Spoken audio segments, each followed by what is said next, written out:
We are having so much fun, and we know you're going to love our next guest. His name is Tony Walker, and he is a comedy guy. Comedy cures everything. So. Absolutely. I had cancer at the age of 32, and I do believe that the laughter and the positive attitude got me through it just as much as the medications did, which led to the comedy troupe that I run called Knockem Comedy.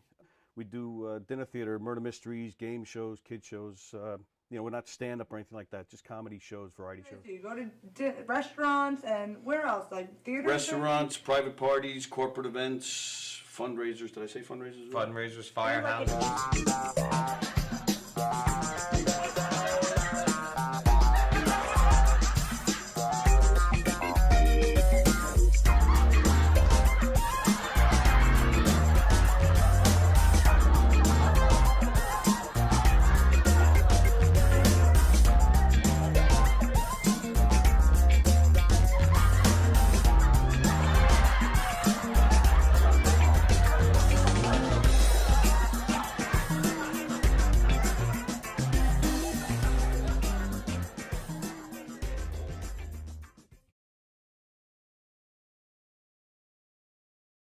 Comedy shows, they're murder mysteries, they're audience participation.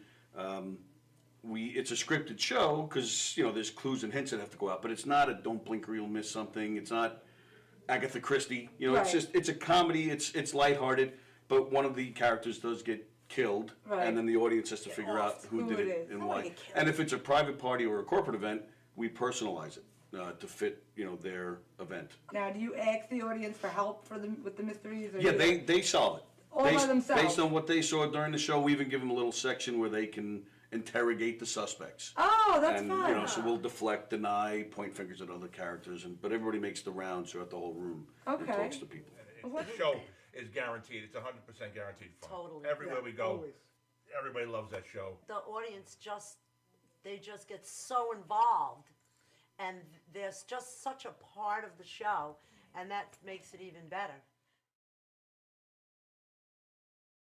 Other things that you do aside from mystery. we do game shows. Oh, the game show, we have a podium with lights and buzzers and sounds, and it's basically Like a trivia game show, or it could be, again, we ad-lib with that too, so they may want a trivia game show, but if we show up and they're a loud, boisterous group and they're a lot of fun, we could ask them to do funny physical challenges, or do some karaoke, or whatever, or name that tune, whatever we feel like doing, and they'll be willing to do. We'll take it there. What movie introduced the phrase, "There's no crying in baseball"?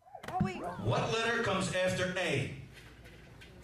Go ahead. B is correct! Is there a favorite skit that you do that just still cracks you up every time you do it? We do a lot of audience participation murder mystery shows, comedic murder mystery shows. And there's two shows. We have a mob show. We're in New York. You have to have the mob shows. And we have a redneck wedding, which is just I have to come see that one. Oh, you're welcome anytime. Anytime. In fact, I even brought you a shirt. Growing up in St. Louis, Missouri, I have to say, you did? Oh, of course I did. Hey! That you will wear everywhere you go. In fact, I have a whole bunch. I'm giving one out to everybody. Everywhere I go. Okay. That's right. There you go. Knockem Comedy. Oh, that's great. Can I Knockem pretend I'm Comedy. drinking something here? Excellent. Yeah, you can pretend like Thanks, you're drinking thanks. something. I'm having fun on the set. We actually do put water in it when guests asks, Just we not do. But this if you guest, if you don't ask ahead of time, wait, this one's full of water. You ready? One, two, three. All right, there you go. Johnny, you have a good time tonight or what? Had an awesome time. All right. KDC, that's what I'm talking about. Yeah, all right. This is Cubs Radio. Cubs Radio.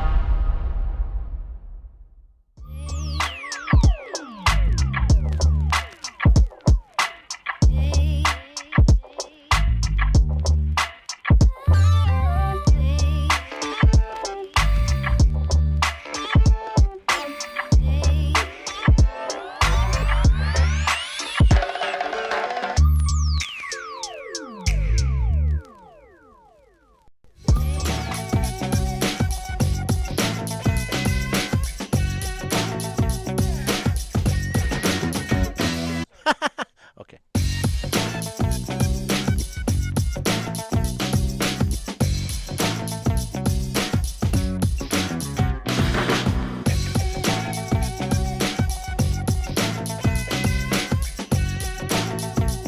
Okay, we'll just do that for now.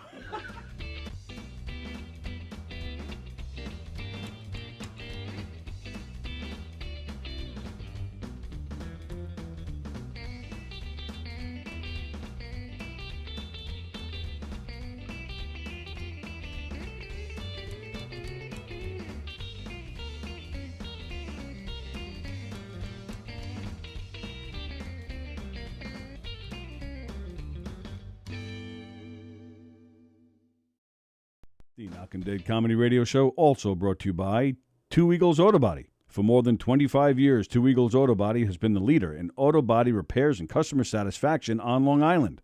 Two Eagles Auto Body handles every type of auto repair, from custom applications and restorations to repairs involving insurance claims. So call Two Eagles Auto Body and ask for John Rossi at 516-328-2527. The Knockem Dead Comedy Radio Show is brought to you by the Roslyn Social, North Shore's premier rooftop lounge. Located in the heart of Roslyn Village at 1363 Old Northern Boulevard. Give them a call, 516-801-4963, and say hi to Nick. Fantastic food, great atmosphere, just a great time all around. The Knockem Dead Comedy Radio Show is brought to you by the Roslyn Social, North Shore's premier rooftop lounge. Located in the heart of Roslyn Village at 1363 Old Northern Boulevard. Give them a call, 516-801-4963, and say hi to Nick. Fantastic food, great atmosphere, just a great time all around. Hey, Tony, you're not funny, and you probably shit yourself a lot, and you're no fun to be with, and you don't make that much money, and you're not going anywhere in show business, and I hope you get hit by a bus, and...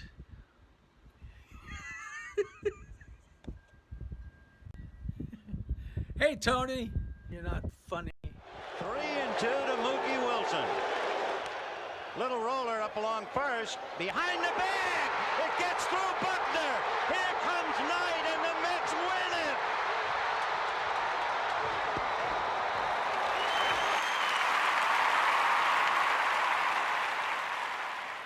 Hello, Tony. Mookie Wilson here, 1986 Mets. How you doing? Long time no see, man. Hey, man, I miss you guys, man, at Knockem Dead Comedy Radio, man. I miss you. I wish I was still up there, man. But I'll wait till it warms up a little bit, and hopefully this year things will be a little bit better, man. But when we're talking about comedy, hey, the early years of Mets was a lot to laugh about. You had to make a lot of comedy off those guys. Hey, hope to see you guys during the summer, and hopefully get back on the show, man, at some point in time during the course of the year, all right? All right? Yeah, fine. Contact me, man. All right, Tony. Talk to you later.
Headphones? If you want. We don't necessarily need them unless a phone call comes in. But I don't even have the phone lines on. Do you want me to turn them on? Sure. I was going to ask you how we're going to... I was going to ask you how you wanted to give tickets away. Oh, I didn't even think about that. Oh, all right. I don't know if you wanted to do the usual stump the joke man or something. We're on. Hi, everybody. Welcome to the Knockem Dead Comedy Radio Show, coming at you live from the legendary Governor's Comedy Club in Levittown. Go to govs.com to get their full schedule, find out what's cooking, and get yourself some reservations. And speaking of legendary comics and comedians... I hate that word. Do you? Why? Because it sounds old? Yeah. Legend is old. I like you. And you, especially when you're old, you don't want to be reminded. Are you? You're not you're not one of those that feel that age is just a number. Yeah, it's a really high number. Well, speaking of high, no, you know what? I don't. I feel 1,000 years old. Do you? And then I have a good show, and I feel 30. So, because you kind of live like a 30-year-old. You'd go swimming naked. You got. It's hot funny. women. It's so nasty today, and I almost went swimming anyway. But I like yesterday I went swimming. It was like 54 degrees out. So like I walked down to the water and take off my bathrobe, and it's frightening. But you get in the water, and the water's fine. I just took a long swim yesterday. But that 5 feet from the water to your bathrobe was like, oh, Jesus Christ, what are you doing? You know? Frightening was you being naked. That's the frightening part. Well, not totally naked. That's late at night. Oh, that's not any time. No, and late at night, when I come out of that water, I look like a woman anyway. So doesn't matter. But I still love swimming. I still love the whole thing, and very excited. The screening of our documentary tomorrow night. And, yes. And they're saying it's going to be a nor'easter, but hopefully it's already past us. But, what else? Maybe a typhoon. Maybe the Japanese will attack us. I'm not sure what's going to happen. Well, it'll be a historic day, so we can just add that to the, all the historic happenings that day. We'd just add your movie to it. Yeah, Waco and the Oklahoma City bombing and my marriage all happened on April 19th. That was the hat trick. Oh, wow. The three disasters, and they weren't. I love my wife, and I still do, my ex-wife. So, but it is funny that it's April 19th. It's just that is pretty funny. So we're sitting here bitching about, not bitch about the club, but everybody always has critique, and then you say, wait a minute, how can we criticize when other people own the place? If they didn't own this place, we wouldn't be here. And so like, who the hell are we to say, if they only would paint it pink, and there's a great joke with the Zabrowski Brothers are working in a ditch, and they're digging and sweating and digging and sweating and digging, and O'Flanagan is the foreman, and he's walking around smoking cigarettes and sipping coffee and telling them to dig harder and dig faster and dig harder and dig faster. And the one brother says to the other brother, how come we're down here breaking our chops, digging and sweating and working so hard, and he's up there walking around drinking coffee, smoking cigarettes, and telling us what to do? The other brother says, I don't know. I'm going to go find out. So he climbs out of the ditch and goes up to a Flanagan and says, hey, how come we're down there digging and sweating and working our asses off, and you're up here smoking a cigarette and drinking coffee and telling us what to do? And Flanagan says, well, it's because I've got intelligence. He says, well, what's intelligence? He says, I'll show you. Come with me. And they walk over to a tree. And O'Flanagan puts his hand on the trunk of the tree. He says, I want you to punch my hand as hard as you can. So he rears back and punches O'Flanagan's hand. Of course, just before he gets there, O'Flanagan pulls out his hand, and he mauls his hand on the tree. The bones are sticking out, and he's bleeding. It's disgusting. He's screaming in pain. And he says, that's intelligence. So the brother goes back to his other brother. He climbs down in the ditch, and he says, well, I found out why O'Flanagan's smoking cigarettes and drinking coffee and giving us the instructions, and we're down here digging. And his brother says, what's the reason? He says, because he's got intelligence. His intelligence? What's that? He says, I'll show you. And he puts his hand over his face and says, hit my hand with the shovel. Which is just so great. Which is just so stupid. I'm still telling everybody the Stokowski joke. Going to the hockey game, and the guy, somebody keeps yelling his name, Stokowski. Oh, my God. I told you who told me that. Brian... Laundrie. Brian Doyle Murray. Oh, right. That's right. Yes. But yeah, I'm still telling people that joke. That's so horrible. I crack up at that one. My name's not, what is it? My name's not Zabrowski. Yeah. For the last time he calls it, he hears it like 3 or 4 times. For the last time, my name's not Stokowski. Jesus Christ. So you mentioned the movie. Finally coming out tomorrow. This is the first time it's playing anywhere, correct? Because it was ready just before the pandemic. Right. And then you couldn't show it anywhere. Nobody could go anywhere. And then finally the film festival started opening up, and we applied to a million film festivals. We got soundly rejected by everyone. Meanwhile, they only take a couple documentaries for each film festival, and they're all like, the first thing they ask you is it about transsexuals? Is it about, Asians? Or, they don't want to get canceled. They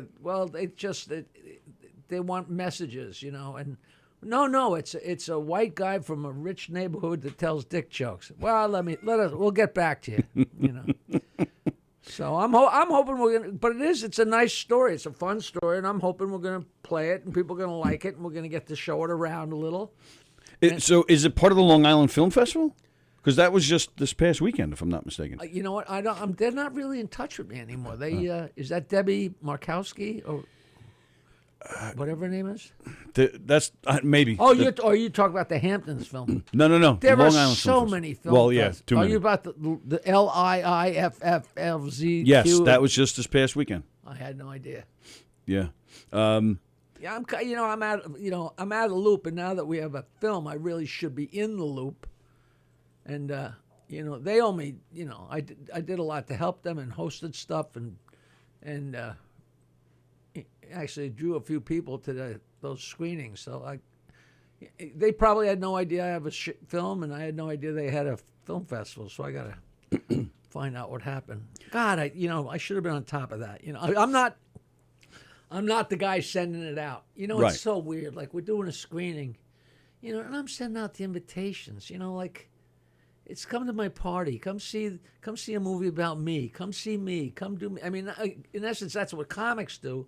But you're sheltered by the whole thing of, look at this guy's doing it. We're all doing this. That's what we do, is try and promote ourselves. Yeah, it's no different than in the old days hanging a flyer. Yeah, it's what are you gonna do? Yeah, we'll see what happens. It's truth be told, I'm nervous. Really? Well, because I hope people like it. Well, I've seen it. You were nice enough to show it to me, and I think it's fantastic. I really enjoy. I wanted more when it was over. The feedback I got has been so good, but then you realize, Mommy, did you like it? Daddy, did you like it? Sister, did you? You know what I mean? Like, yeah. And this, even tomorrow night, it's going to be interesting. People that I know, that if they don't like it, telling me that, hey, I really thought you were wearing nice sneakers, or whatever that happens like. But I would love to show it. That's why I wanted to do a film festival, so you could just show it to a room full of people that have no idea. Even the people that know me, when they see the movie, they realize they don't know me at all. Or never knew me, which is the whole point of the thing. So we'll see what happens with it. But things are just moving along. I finally went out and did some gigs. I did Las Vegas, and I did Boston, and you were here a couple almost a month ago, I guess. Right. It was, give or take. It's just so nice to be. It's after not doing it for a year and a half, right, or a year, whatever it was. I mean, I just do joke after joke, and I have no idea. There's no real way to rehearse except go over them in your head, which means nothing. And I have no idea if I'm going to go up there and go blank or look out and say what the crowd looks like, But the first gig, I guess, was at a theater, and it was like I died and went to heaven. It was like, whoa, like in your mind, you're like, oh yeah, that's why I do this. Yes, oh, right. Yeah. Look at her. She's like, look at him. He's laughing. It is a nice refresher after being off for so long. Right, I'm so worried about remembering the jokes and get my act right that I completely forgot about the joy of the laughter and then selling stuff afterwards and signing autographs and people. Oh, I've known you for 20 years or 30 years or 10 years and and I've been doing tons of these cameo.coms, which are great. Yeah. Cameo.com/Jackie Martling. I do sometimes 3 a day, sometimes 5 a day, sometimes none for a week. But now there's another one called Memo, which I think Cameo.com is national, and Memo I think is international. I don't know. No, I haven't done one for Iceland yet, but and I've been part of a really weird podcast that they got all these connections, and I'll never change. For 40 years, if somebody says, hey, you know what, I got a talking car outside. Oh, let's go check it out. You know what I mean? Like going to see the varmint like James Stewart. And I met these people 25 years ago. Donovan, like in... The singer? Donovan, like in, you know... Mellow Yellow. Catch the... Yeah. Yeah. Was doing a charity show at the first cutting room. And the band was, I forget how I was invited, but I was good. I'm good friends with the cutting room. And the band was like Will Lee from Letterman. Yeah, and sure. They had two keyboard players, Richard Manuel from the band and Paul Schaefer, and the guitar player from Spyro Gyra. And Don, you know, it was like this amazing band with those amazing songs. And after the show was done, this guy comes up and he says, hey, how you doing? He says, Donovan's my father-in-law. And we're all such huge fans. And at the time they lived on Ibiza. Is that the name of it? It's a island off of Spain where all the really wealthy rock and roll. And, I'd never heard of it. It's naturally that you'd think I would, be familiar with the place. It's something that, I felt that I should have known what it was. But I didn't. And so, of course, I sent all my Jokeland crap to Ibiza, Spain. Addressed to anybody. Just dropped it out of a plane, and they just loved it. So years go by, and I was in touch with the guy here and there for different things. And he's got such a great history. He's married to Donovan's daughter. But Donovan's daughter is his daughter by... Donovan was married, had a couple of kids with a model, and they got divorced. I don't think he was even married to her. But then Brian Jones from the Rolling Stones, died. Right. And his wife, I think it's Linda Lawrence, married Donovan. Oh, okay. And they had this daughter, Estrella. So his father-in-law is Donovan, but his mother-in-law is Brian Jones' widow, which is all, some crazy, crazy stuff, which is all interesting. And now they're in Ireland, and he contacts me, and they're doing a podcast about placement of songs and music in radio and television. And he's Donovan's son-in-law. He's connected to all these people, and he said, listen, we'd love you to tell some jokes on the podcast. I'm like, well, this is music people, and, this is big-time business and everything. I said, you just tell a couple of gentles. No, go crazy. So just like with Les Paul, I'm talking to them. One guy's in Los Angeles and one guy's in Ireland. This guy Jason is in Ireland.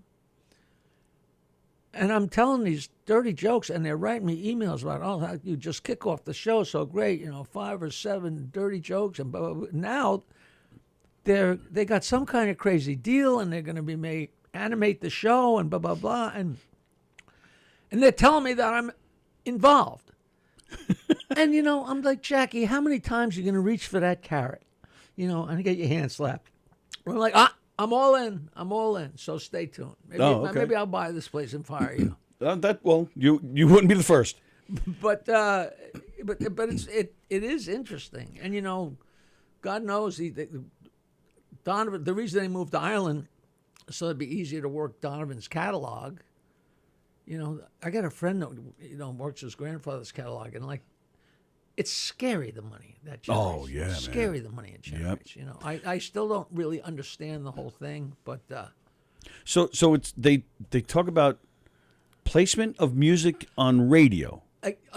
In film and TV. Okay. If you're watching, like a Beatles song Animal on a House, commercial. and all of a sudden, John Belushi walks into a room and they're playing a Donovan song on the record player. Right. Okay. Right. I mean, I don't understand it myself. I don't listen to podcasts because I don't know anything about that stuff.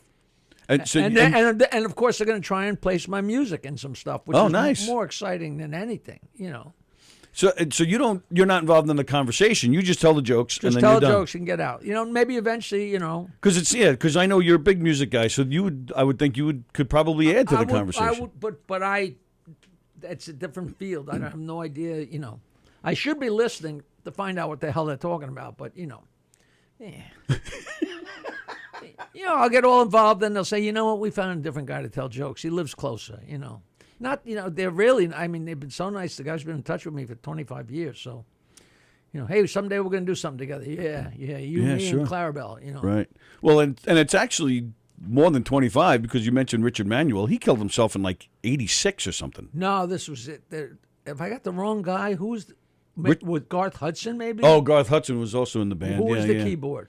Well, yeah, Hudson played. They kind of switched around a little bit. These guys. Yeah, well, they played. It was a keyboard player from the band. Probably maybe Garth it was Hudson. Garth Hudson. Yeah, because he's still alive. I think big, huge beard. Yeah, that's that Hudson. Would have been all, okay. Well, true, but no, Hudson had the. Well, really you know, it's Donovan. He might have come back from the dead for Donovan. You know?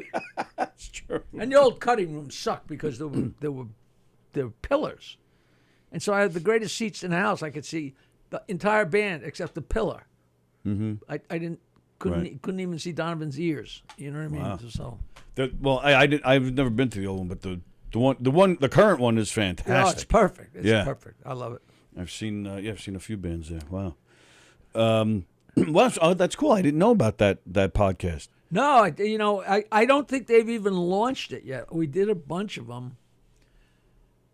You know, that's a good I think gig. it's smart that people are doing these things and building them up before they launch them. You know, which is but there's so many. You know, every day you get 5 emails. Hey, I'm starting my podcast. Hey, do you want to be on my podcast? Hey, I'm doing my podcast. And like, there's millions and millions and millions. There's too many. You know. Well, that was one of the things with the pandemic. People are home. They had nothing to do. If they had anywhere from $250 and up, they could build a little makeshift podcast studio in their basement. So next thing you know, everybody's doing them. Right. Nobody's listening to him except 100 million people listen to Joe Rogan, and he's telling people not to get vaccinated. Right. Fucking idiot. So, you know, what can you do? You know, if I was smarter, I'd ask to go on his podcast and argue with him, but I don't know what I'm arguing about. You know, who knows? Well, it doesn't matter. Most shows are just people arguing and they don't know what they're arguing about. Which is fun. Right. It's always fun. So I do a lot of them. You know, whose podcast I did the other day was Artie. Oh, yeah? Artie Lang. Yeah. So he's getting back in action, huh? I don't know what the story is. I know that they were like 5 minutes late getting to me because he just had got done with Bob Saget. Mm-hmm. So, and it didn't get, so it's not going to be posted for a couple of weeks. So he's probably building them up again. Building up a bunch of them. But, oh, good for him. You know, I'm just glad to hear that, you know, and it's an audio podcast, but I was on Zoom so I could see him, you know. Right. Yeah, and he looks good? Yeah, you know, he doesn't look great, you know, well, but, because he got banged up, but, right. But he was fun and we laughed and, you know, he's in my documentary, which is right. Yeah, you know that whole story. Like he was supposed to be in it, and then he got in trouble, and went to jail, and went to the hospital, and all this. And I guess when you got no Artie, but the podcast, I mean, the movie got so long. It took so long to put it together that we were still making it when he got out of jail. Right. So we circled back, and now he's in. You know, we would have had him without the broken nose at first sweep. But we went up with the Artie with the broken nose. But it's great, you know. And the movie was, I mean, could have come out 2 years ago, right? No, it actually just got done. You know, I'm so lost in time. I guess the pandemic really kicked in. Yeah, maybe it was a year and a half ago. Yeah. The pandemic didn't kick in this last March. It was a year ago March. Correct. Time is so, you know. It flies too fast. Because it stretches. It's like, oh, how long is this going? How long is this going? You know, because I remember in the very beginning, oh, you got to postpone your gig for a month, and then, well, right. No, we better postpone it 3 months, and then you write and say, listen, put coming soon, and we'll put in a date when we can, and then it winds up being a year and a half later. You know? And then you're pleasantly shocked when they say, hey, remember that gig? We're still, you know, like I'm going down to Palm Beach in December, and I was sure that went away. You know, like, hey, I want to have you in, you know, this place in Palm Beach. Oh, that's great, blah, blah, blah. And then the whole thing happened. And just, you know, people move on, get different jobs, clubs close up, especially in this whole thing. So you're pleasantly surprised when someone says, all right, we're back in action. Let's do it, you know. So let's go back a little bit. So and I believe we've talked about it before, but I want to really push the movie. So, who made the movie? How did it come about? Did he just call you out of nowhere and say, "I'd like to make a movie about you"?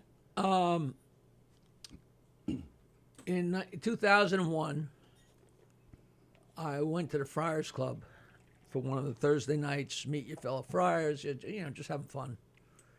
And I met this guy who just joined the Friars recently, and he told me he was a huge fan of the show, and we started talking.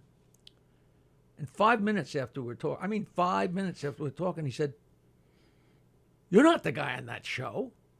You're not even close to the guy on that show. The picture that they paint of you. You're smart and funny and personal I agree with that, and wonderful, and blah, blah, blah." And I said, and we became friends.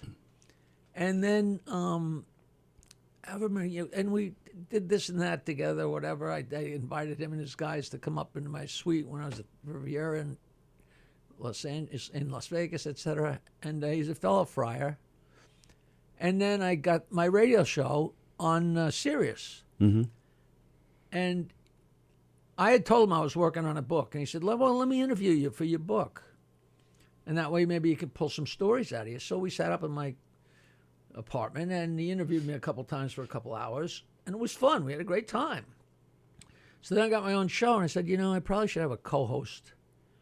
And I just called him up and said, "Hey, Ian, I got a radio show." It's like asking somebody to marry you. "Hey, you want to be my co-host?" He said, "Yeah." So we did 8 years of Jackie's Joke Hunt with him as the co-host. He's got a fantastic production company, IKA Collective, in Manhattan. And it's really weird because 2 floors above him is a talent company that was started by people that left Howard's Don Buchwald agency. Oh, wow. And that was just a whole coincidence. I mean, because they didn't like the way the guy operated, and neither did I, which is why I'm not there. So, then some guys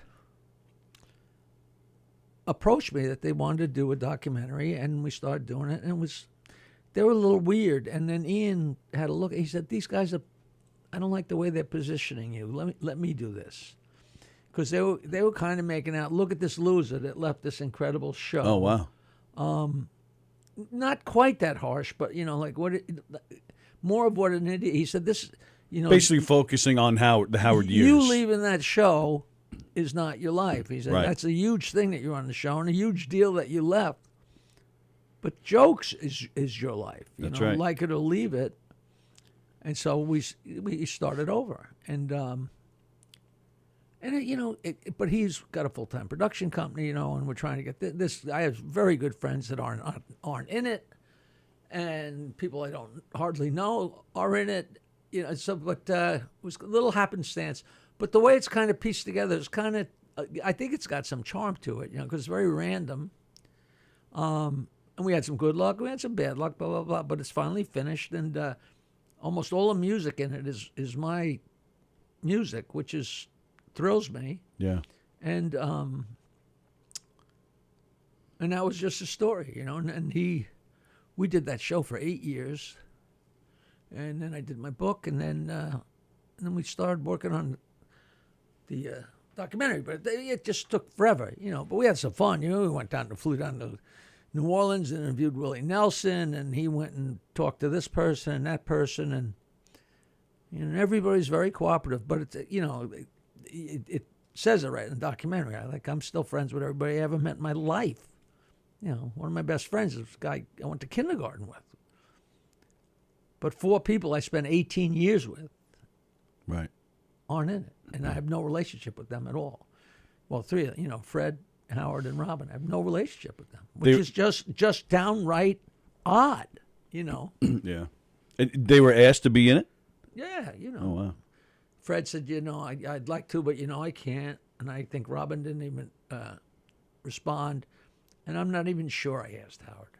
I probably did, but,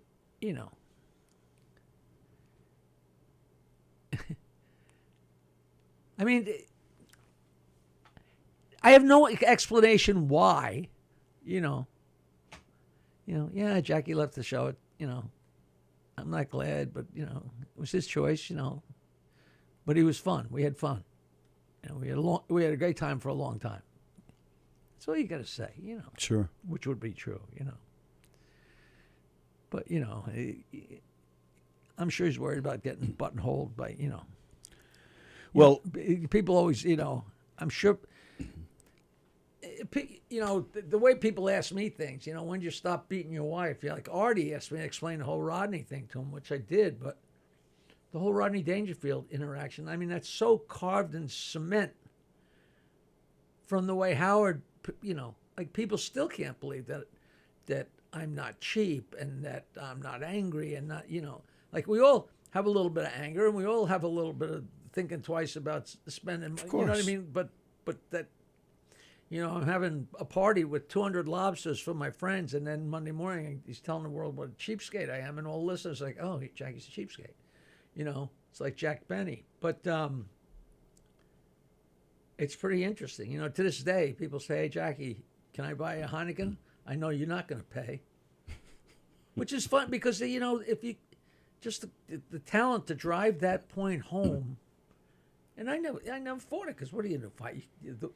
It's funny, if I tell you you're angry, you say, no, I'm not.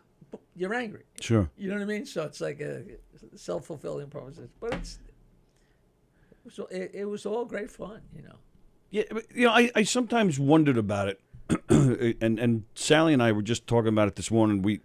We watched a clip where what was the story? You were on the show, but you were late, and they said that you smelled of Heineken. You were drunk, and they were just ribbing you for it. And you had just maybe a few months before had performed something at the Friars Club, a roast for some woman. I don't know who the woman was. Soupy Sales was right next to you on the dais there. Rhonda Shear. Oh yes, that's it. No, yes. Rhonda Shear was it was for her show Up All Night. We were just talking about this because I emailed the picture to somebody for some reason, and Soupy was the one we were roasting.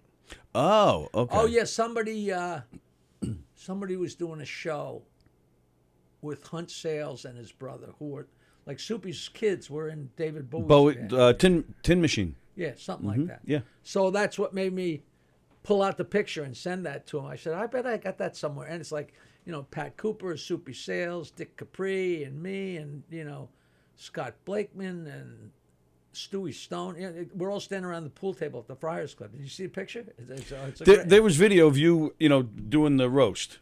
They were showing that in this clip. Oh, I didn't even know that. I don't remember. But I'm sure they videotaped it. But yeah, so we're watching it, and we're like, I mean, there's so many instances and there's so many clips on YouTube where they're on you really kind of.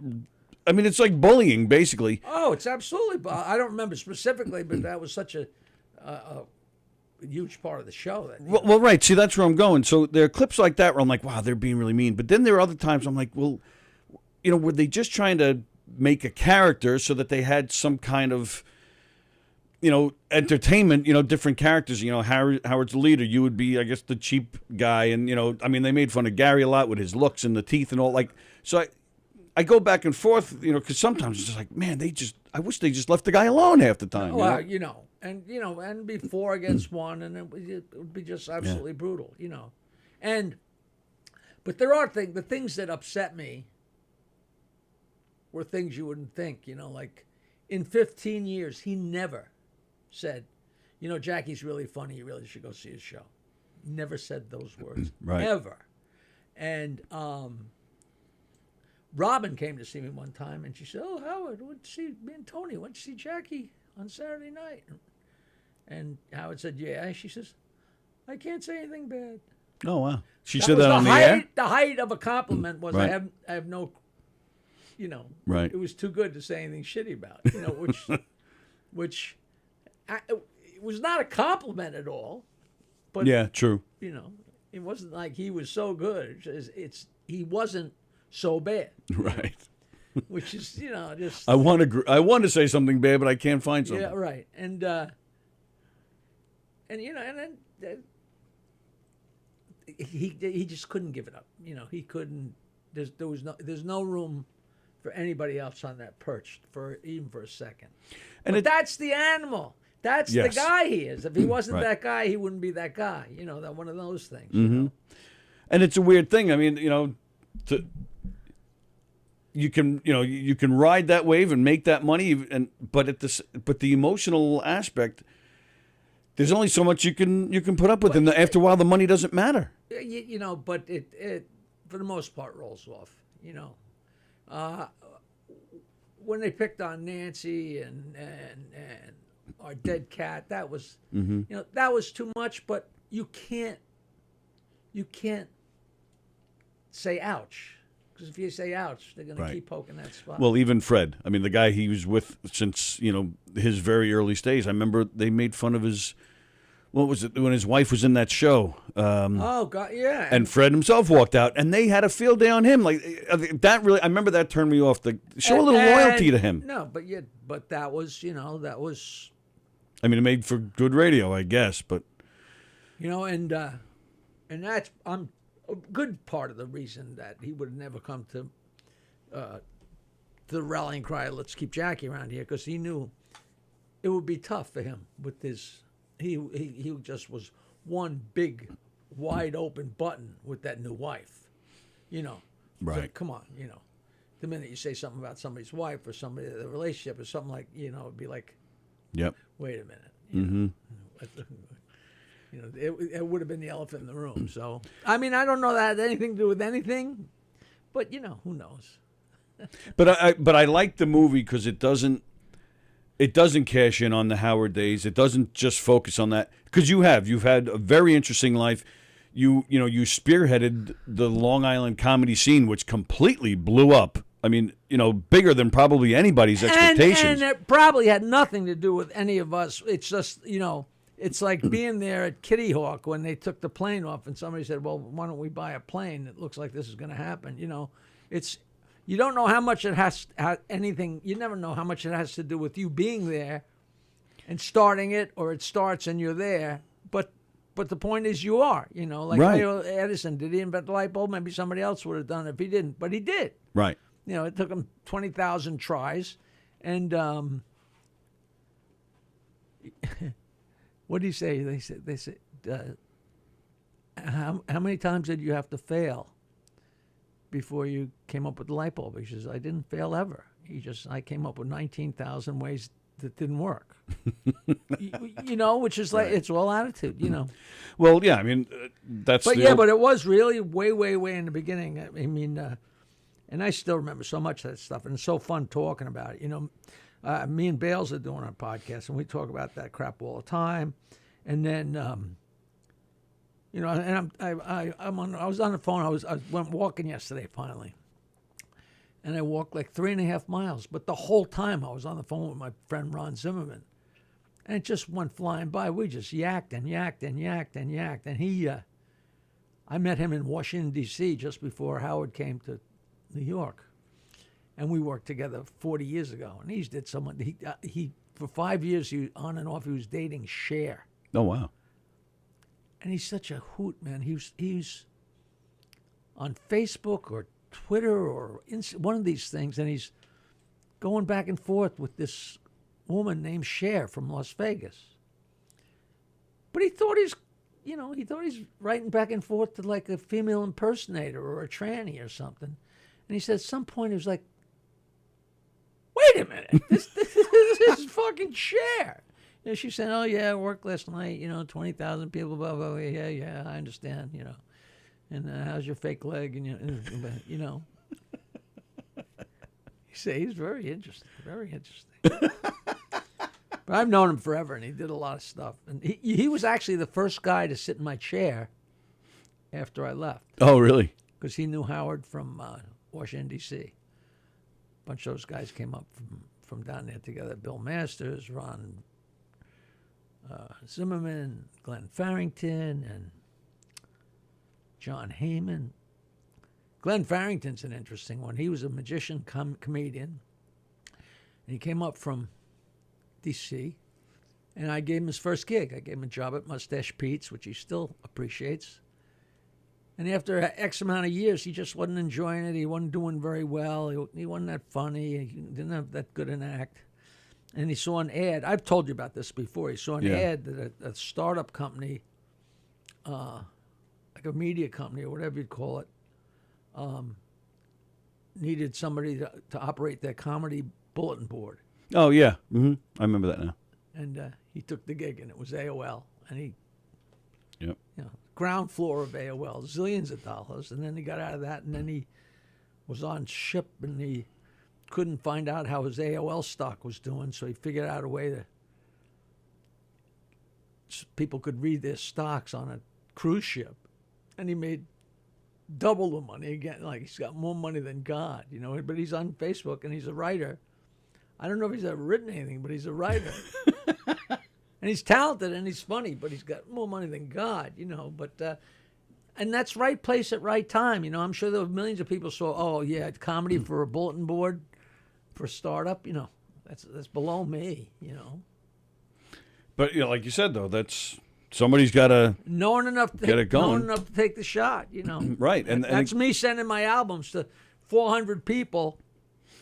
And one of them went to Howard Stern. I mean, what if I had said, you know what, that's too long a shot? I never said that's too long a shot. Anytime I ever hesitated sending something, I sent it. Right. Just because you... The worst thing they can do is say no. That's it.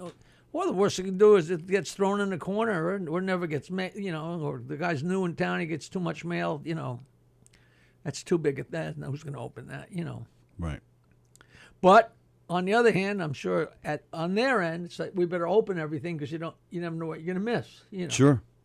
Well, and again, that's what I like about the movie. It covers all that. It's not just Jackie Martling the Stern years. It's everything. And again, there's all sorts of interesting stuff in there. Even your childhood is interesting, and starting being on the ground floor of the comedy and. I mean, again, of course, the people truth want of to it see is the Stern stuff. the devil's in the details. If you follow anybody's life, it can't not be interesting. I don't care who it is. It can't not. Yeah, all right.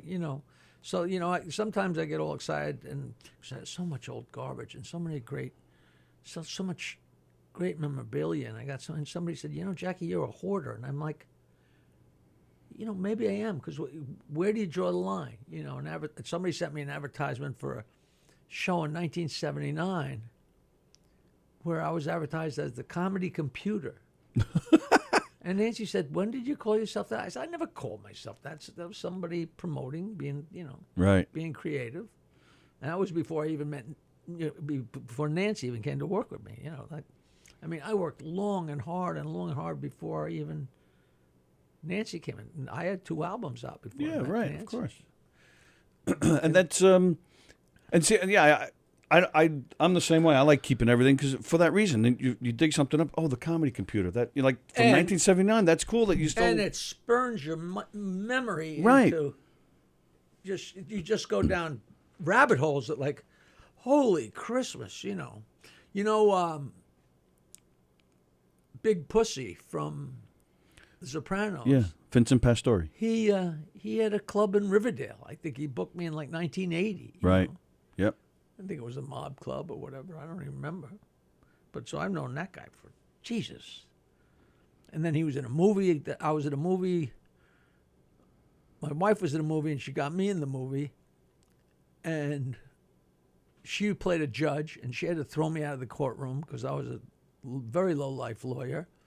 And Vinny Pastore played a low-rent landlord whose name was Mr. Bowles, which is just so funny. When it was really, what was it called? Rules for Men. Just, but everyone was in it. Artie was in it. That's probably where I knew Artie from. Wow. And the real Kramer. Oh, okay, yeah. Jim Florentine. He's funny, Jim Florentine. A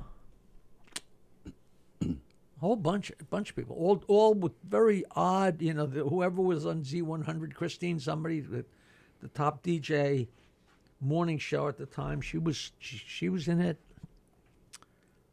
and Nancy, and but it was a movie. It was actually really fun to make. But nobody goes away. Right. I went into the Rainy Night House in like 1979. And I think that's what I started to call myself. All right, I'm a comedian now because I actually got paid money for telling jokes with my guitar on, right, as opposed to playing songs and telling jokes. And I see this guy walk in. I'm like, what are you doing here? And he's a guy I'd actually sat in line with in 1978 at Catch a Rising Star. You know, Oh, okay, with our numbers, you know, and took our turns going up and bombing. And he said, we went out and got so drunk. He said, I think you picked your nose and put it on some drunk's food. I'm like, come on. I don't remember doing that. But it's totally possible. Yeah, and I can't. And he killed himself a couple of years ago, so now I can't check up on that story. Oh wow. Yeah, they're going like flies, you know. But so much for the pick me up. I was gonna say that was a good story. Yeah. So the movie premieres tomorrow. It's not a premiere. It's a friends and family screening. Oh, it's not. Okay. No, it's not like people pay and can come in, but you know, but if a couple people want to come, because they're your listeners, you know, we'll bequeath them. You know. All right. Well, how do we? So yeah. I'll tell you what you do. Tell me what to do. My email is jokeland@aol.com, and whoever says I'd like to go to the screening first, send your name, say you want to go to the screening, and I'll put your name on the list. And if anybody else emails me after that, I'll say you're shit out of luck. Well, that's the easiest way. That is, it doesn't get any easier than that. It's tomorrow night in Belmore, the Belmore Playhouse at 8 p.m. 8 p.m. Right. Doors open at 7, if I'm not mistaken. Yeah, and they're selling popcorn and wine and beer and crap, you know. And I don't, it's not a red carpet and photographers, and I wouldn't even know. It was embarrassing enough to be inviting people to my own screening, you know. What? See, I don't get that. That's, again, like we said before, that's no different than... Yeah, but I'm a little anticipative about how it's going to, I don't want to be worrying about whether the sign's falling down while I'm worrying whether people are enjoying the movie, or maybe I should have put on a hat and a beard and done that stuff behind the scenes, and then, Right. It's like you're dressing up as Santa Claus to wrap your own presents, But people want to come. They want to enjoy. There, plenty. I know a lot of comedians around here said they can't wait to see this movie. But but that's the movie. We don't need all the rigmarole. Hopefully, I would love to get in. I wish I had known about that festival, because I'm sure they would have done it up for me. So I've hosted that thing a bunch of times. Yeah, sure. Deborah Markowitz, that's the girl's name. Okay. Yeah, I'm not sure if that's... Yeah, there's a few people involved, and I forget everybody's names. There are so many... They're like podcasts. There used to be 2 film festivals, and now there's 2,002 film festivals. Yep. Well, do you want some kind of cameras? Do you want some kind of media? I mean, why don't we'll get Donna Drake, or I'll get some cameras from here. I invited Donna and her guy, and they didn't respond at all, Wow. So people are busy, True. But I couldn't go out and promote this because it's not promotable. It's not for the public, It's invitation only for friends and. But it wasn't until very recently, we wanted to. You can't be in a film festival if it's screened anywhere. It's weird rules. But now we've gotten to film festivals, but we're going to show it, And then I want to show it here and there. I think it's the ideal thing to show at a comedy club and do Q&A and tell some jokes, because it's so different. Right. It's not just another night with another comic or another 3 comics. It's something different. And a lot of places have screens, and So is that something that's been talked about here? Not yet, because this is the first screening we're doing, And after that, because I would love to do it at the brokerage and Governors and blah, blah, blah, and say, hey, we don't have to charge a lot of money, split the money with me. I just want to get the thing out there and get a response. But if it works at a comedy club and people enjoy it, my vibe on the street is people are still so interested and have so many questions about, not about my life, but about the Stern Show and my life and comedy on Long Island, blah, blah, blah. But I don't know the true, until we actually do a couple Q&As, like whether it's going to be, just one question, or whether it's going to be 12, 15, 20 people with their hands up that all have, because if that gets bubbling, then we got something. Right. You know, we could do it at a college. We could do it at a country club. Because the show was on at the sweet spot. From 85 to 2000 was a sweet spot where so many people were going to college and high school and just starting out. So many of those people are so successful now. Right. And that was a really fun, fine, you know, so many people, oh, you got me through college, you got me through high school, you got me through my first job. You know, that revisiting it is, forget about me, it's fun for them. Right. It's a sweet spot in their lives. You know, it's like watching a documentary of the 50s when you grew up then. It's like, you know, like last night we watched Quiz Show, which is so wow. great. Yeah. You ever see that? Yeah, a long time ago, but yeah. Oh, it's like great movie. You know, and I was one of those kids. You know, in 1958, I'm sitting there, I can't wait every week to see what's going to happen. And, you know, and it was all horse crap. But, you know, I love debating that because professional wrestling is all lies, you know. Right. Wagon Train, those people, that's not how it was. That's not how the Indians were. It's all not lies, it's entertainment. If they're pretending they don't know the answers and then they do know the answers, what difference does it make? Right. You know. Right. It's not like you're doing a thing and pretending you give them the money, but you don't really give them the money. And if you win or I win, and everybody's in on it, you know, like I'm not sure where the real foul was. You know, I guess they're pulling the wool over the audience's eyes, but they're watching TV. That's what reality TV is not, is the exact opposite. There's nothing real about it. It's the same thing. I don't know. I don't know where we're going to start fixing this world. It's not easy. Nothing to fix. It's history repeats itself. People get pissed off over politics and whatever else. They fight about it. Then the next generation does it all over again. And it just keeps on spinning, man. So there's couples in Miami Beach, and the wife says, "Bernie, should I wear my Gucci or the Chanel?" He says, "I don't care." "Should I wear my Cartier watch or my Rolex?" "I don't care." "Bernie, should I wear my ring with the 5 diamonds or the oval with the 6 diamonds?" He says, "I don't really care, but move your ass or we're going to miss the early bird special."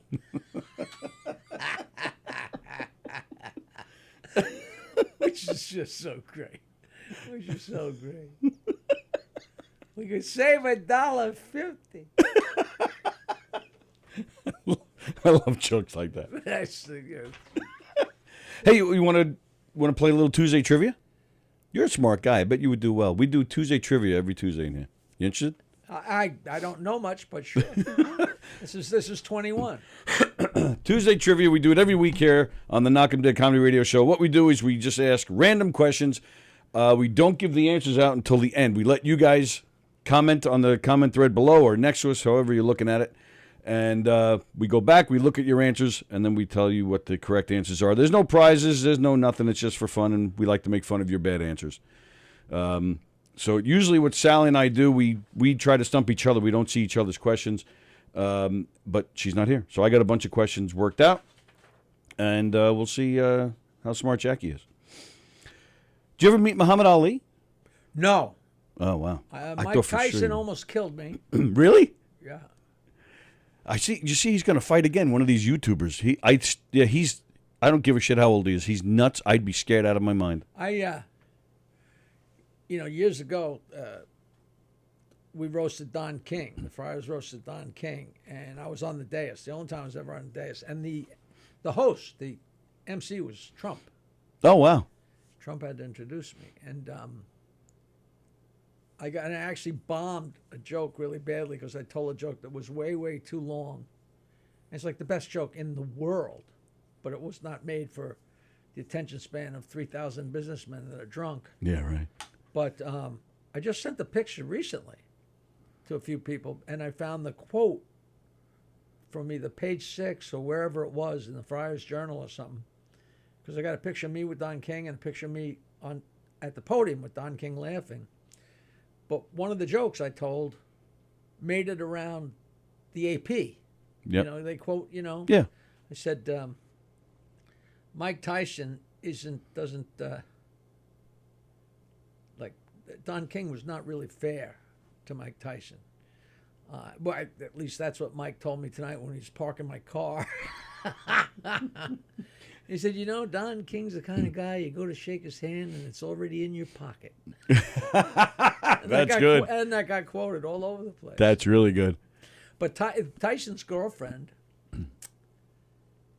was on the cover of, it wasn't Ebony, but it was a black Playboy or black Penthouse, African-American version of a girly magazine, but a high-end one. Right. And a guy from the Friars, Jules Filer, was repping her.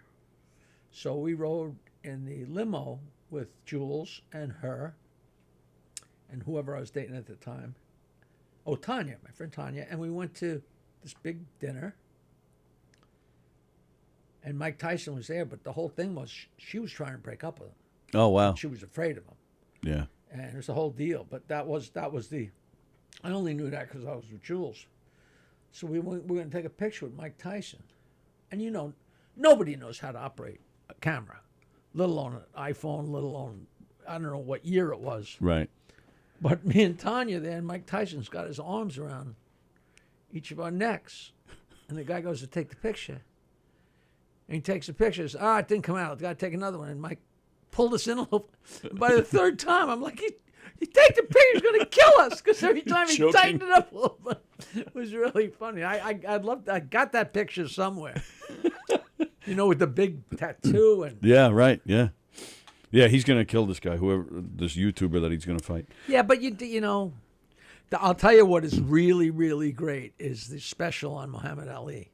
Did you see that? No. On is it new? I think it's on PBS. It's like 4 2-hour hunks, and it is spectacular. Well, I just watched one on the '86 Mets. You talk about, you know, how it's nostalgia, and you know, like you watching quiz show. Same thing. I was 16 years old when the '86 Mets won, and you're right back there. Oh yeah, you're totally right back there. I almost cried. It was fantastic. You know, when I was in college, we used to go downstairs, hungover as hell, and watch George of the Jungle and the Beatles cartoons, which I think were on at 9 o'clock and 9:30. Yeah.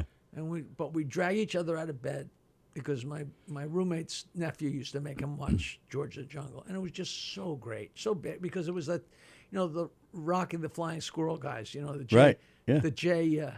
Jay Ward people that, you know, stupid puns, and it was for adults too type thing. Right, right. And years later, for some reason, I went to the television Hall of Fame. Maybe it was Jay Ward Week or something like that. And you'd actually go down and sit on either a bench or a little theater, and you'd watch. And they played, you know, a couple of episodes of the Georgia Jungle, which was George and Tom Terrific and Super Chicken.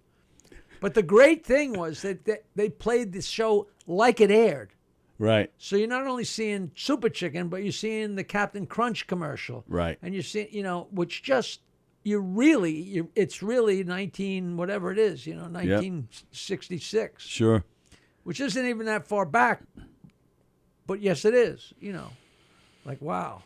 You know, I go nuts for that stuff. I mean, the old Andy's guy, I mean, I'm so damn old that even old people have no idea what the hell I'm talking about. You know, I used to be downstairs at 7 o'clock watching this black woman, Charity Bailey's, playing the piano, and her, you know, 30 people sitting there in chairs singing along with her. Sing along with Charity Bailey.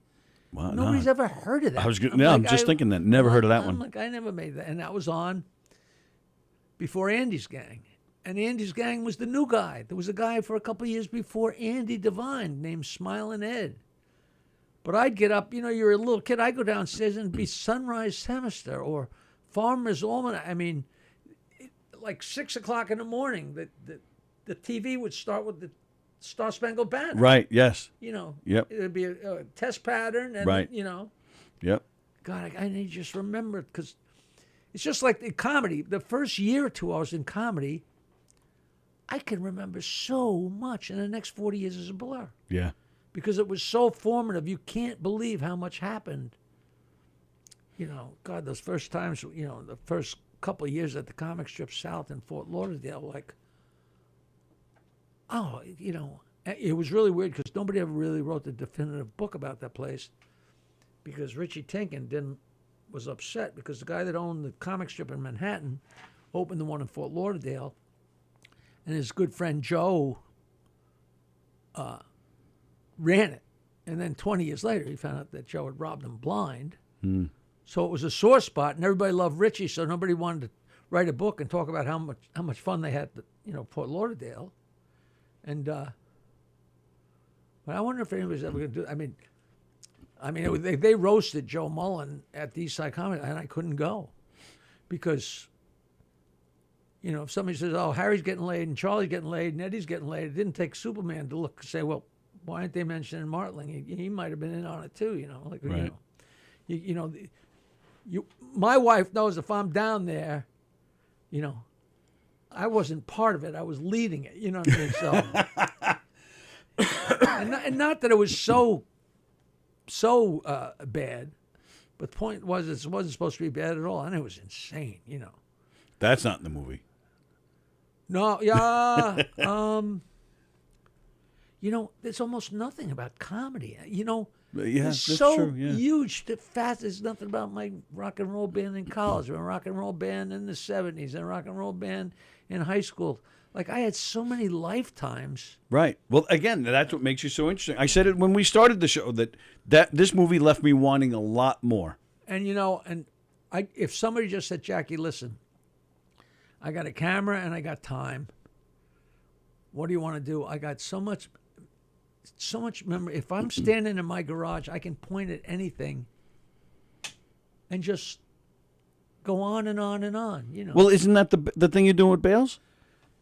Kinda, but we're not, you know, we're just sitting there shooting it back. We haven't gotten to that where like my friend Ed really wants to go to the studio and point at something, but I got boxes of the greatest crap because it's not about me, it's about the time and it's about the era and about, you know, what I found something crazy the other day.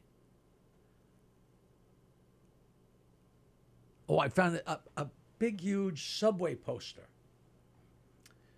Imus in the morning, Howard Stern in the afternoon. You know, like, I don't know where I got it, and I got a friend who's got his own, he moved out from his wife, he's got his own house, and he's got his man cave. He's a huge fan. I just know he's going to fucking love that. Oh, that's cool. You know, the right thing for the right place, you know. Mm-hmm, right. We had so much embarrassing crap, you know. I have, Kate, you know, I thought, look at this. I got a treasure trove of old CDs, and I went and looked. I have boxes and boxes and boxes of cassettes. Oh, wow. Cassettes are coming back. Cassettes of my early CDs, cassettes of my early albums, but not pre-recorded cassettes. Are they? Yeah, that seems to be kind of, I guess, a retro feel. Yeah, a lot of people are putting out albums now on cassettes, which I don't understand, but I couldn't do it again. But. You don't mean, you mean LPs. I'm talking cassettes. Cassettes. I know what cassettes are. I have boxes and boxes. Yeah. And I think they're stored at the right temperature where they still probably play. Right, they would play without be warped or anything, yeah. Mm-hmm. Yeah, I'm telling you, some people are putting albums out now. People of today, current artists, on cassettes. You know, I had so many LPs left that I actually went down to the local guy, Marty, at Marty's party and said, look, here's a couple cases of these. Tell people they're free. Help yourself. People say, well, you know, how do I get one of these? Yeah, help yourself. Yeah, you know, maybe, but they're all dirty. I tell the Cub Scouts, look, sell these for $1 a piece, make some money, you know. They're dirty. You go right to the Cub Scouts. You know, so long ago, a couple of comedians called me from Los Angeles and said, Jackie, you got to help us. Because Bud Friedman from the Improv is like, you know, he's like William Randolph Hearst. He runs a shop. And he was taking recordings of comedians and like the stuff that you said about marriage and the stuff that he said about marriage, the stuff that and culled it and made a marriage cassette.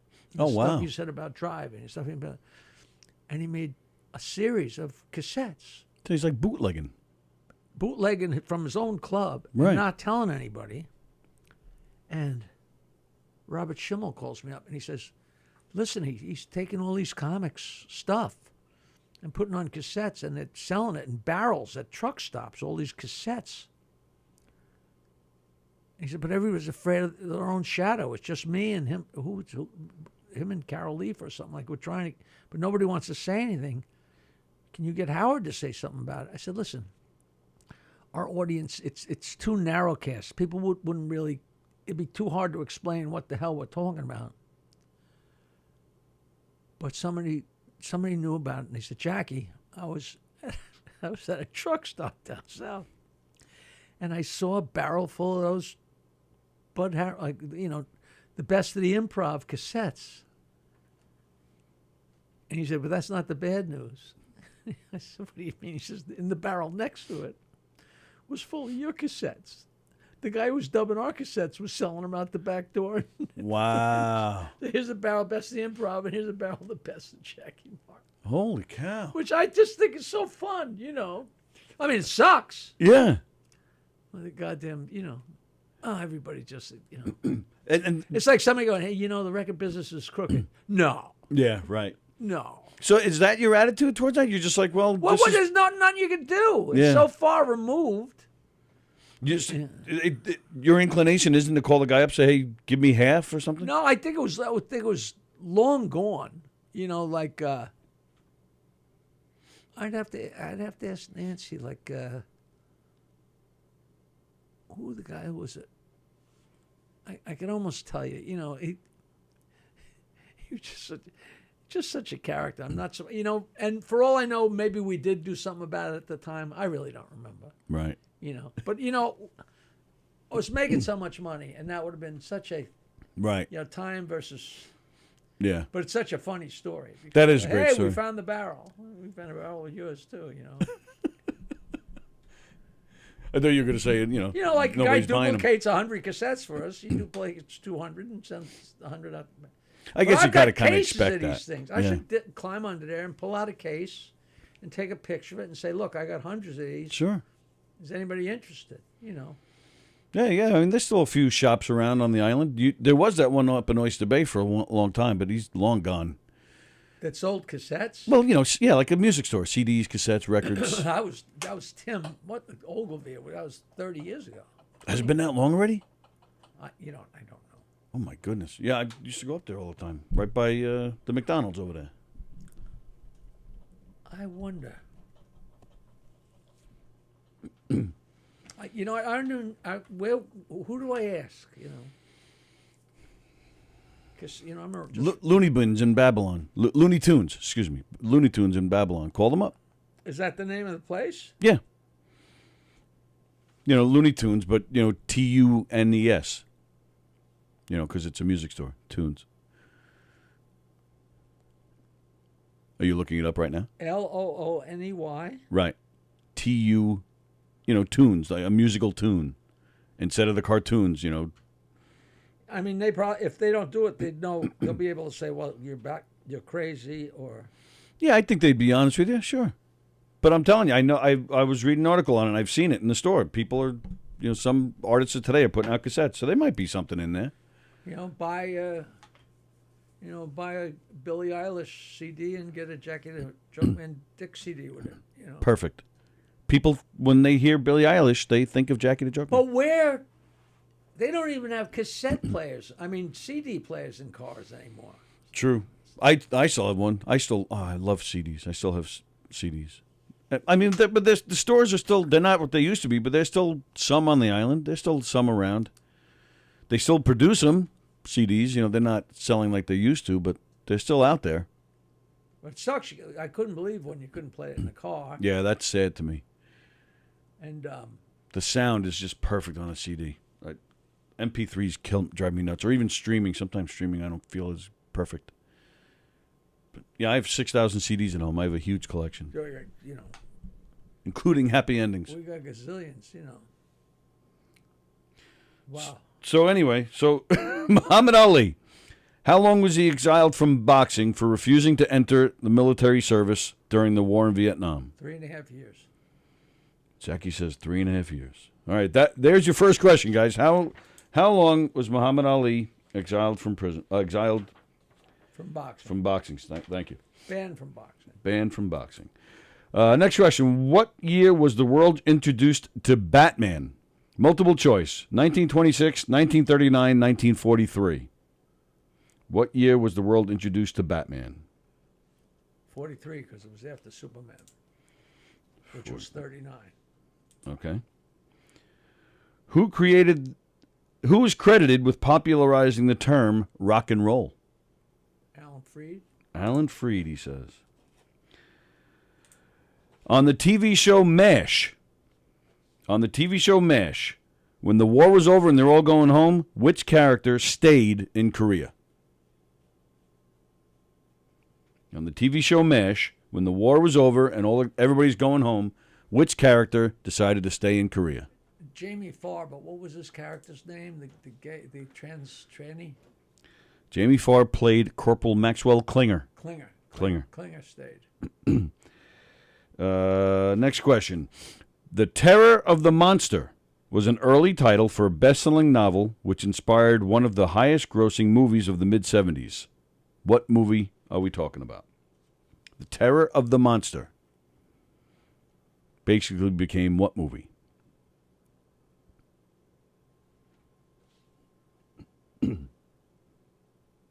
'70s, so it's long before Hannibal. Yeah, long before Hannibal. Mid-'70s. Hold on. It's the title's a little misleading. Yeah. From the actual movie. Okay, I'm going to say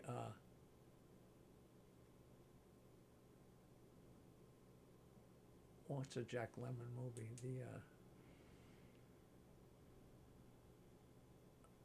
The drinking movie with Candace, with what's her face? I don't know what movie you're talking about.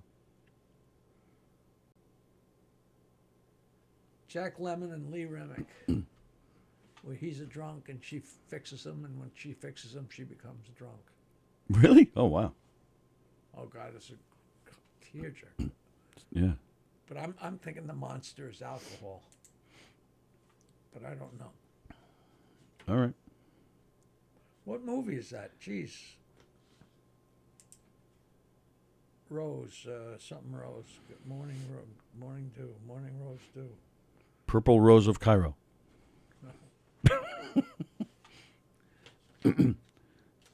All right, next question.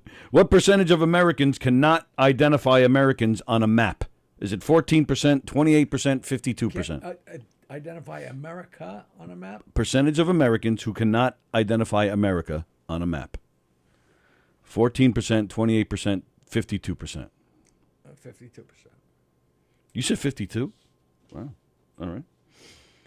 What is the only word in the English language that both begins and ends with the letters UND? UND. It's the only word in the English language that starts and ends with the letters UND.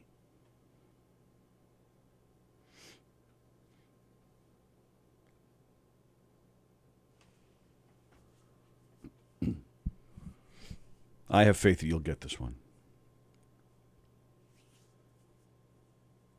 Undersound. Under.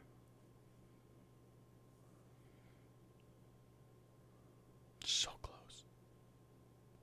Underground. The 1939 movie The Wizard of Oz.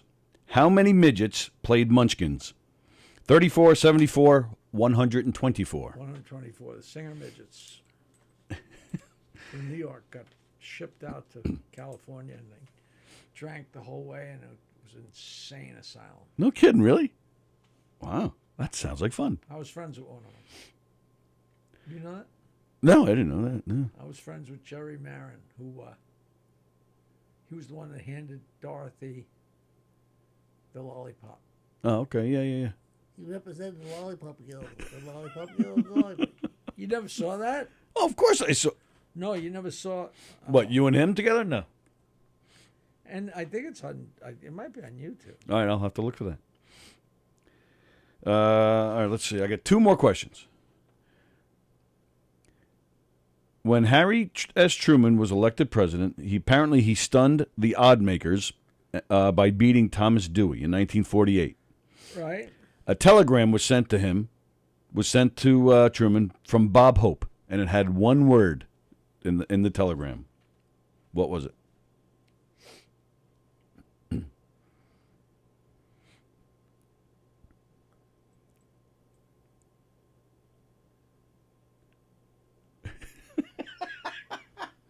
Lucky or something. Accident. That's kind of more on the right track, kind of. All right, last question. True or false question? I want to know what that one was. All right, we'll get to it. True or false? Large breasts respond sexually better than small breasts. True or false? False. False. All right. That was the last question. So now I go back and find your answers and make fun of you guys. I will tell you did very well. See, I told you, you're a smart guy. How long was Muhammad Ali exiled from boxing for refusing to enter the military service during the war in Vietnam? 3.5 years. Jackie said 3.5 years. Elizabeth Batapete said 4. Andrew Pulgano said 2 years. Yeah, it's 3.5. Well, but that's not fair because I just saw that. Well, so, yeah, but you didn't know that was going to be a question today, so you just got lucky. Yeah, I got lucky. There you go. But you're still getting credit for being smart. Okay. What year was the world introduced to Batman? 1943. 26, 39, 43. Yep, Jackie said 43. Elizabeth said 43. Plagano said 43. Andrew Fremder said 43. The article where I got this question from said 39, but everybody's saying 43, so maybe it is. Well, Superman was 39, I thought. I think that's when DC actually started completely in 39, but I don't know. I'll double check that. I'll look that one up. Who's credited with popularizing the term rock and roll? Jackie nailed it. Alan Freed. Andrew from there. How the question being answered before they're even asked. What?